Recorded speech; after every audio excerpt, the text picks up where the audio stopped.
Hi guys, welcome to Glitch Guru. In this video, we'll show you what to do if you keep getting that your response to the CAPTCHA appears to be invalid error while logging in or creating a Steam account. Now, this usually happens due to corrupt cache and cookies data. If you are using Chrome, click the three-dot menu icon in the top right corner. Then, select the Clear Browsing Data option.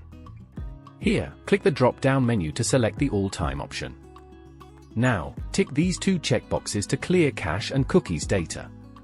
Finally, hit the Clear Data button to confirm.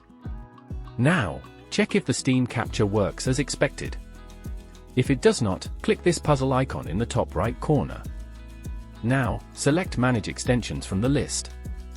Now, turn off the toggles next to your extensions to turn them off. Additionally, if you are using a VPN, try turning it off as well. If nothing else works, your last option is to access Steam on your phone. Once you are signed in, scan this QR code to log into the Steam app on your PC. Let me know in the comments if this helped and subscribe to Glitch Guru for more such tips.